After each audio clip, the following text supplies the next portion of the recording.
जय हिंद, नमस्कार दोस्तों। आज मैं मौजूद हूँ ओमान के इंटरनेशनल एयरपोर्ट पे। आप सब देख सकते हैं कितना खूबसूरत एयरपोर्ट है।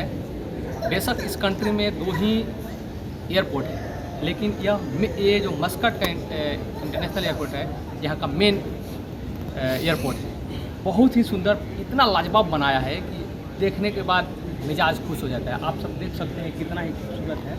और आज हम लोग भी यहाँ पे हैं। हम लोग का भी फ़्लाइट है, यहाँ से हमारा फ़्लाइट इंडिया में जाएगा, यानी लखनऊ में। तो आप देख सकते हैं कितना सुंदर है और बहुत सारे पब्लिक भी आया हुआ है यहाँ पे।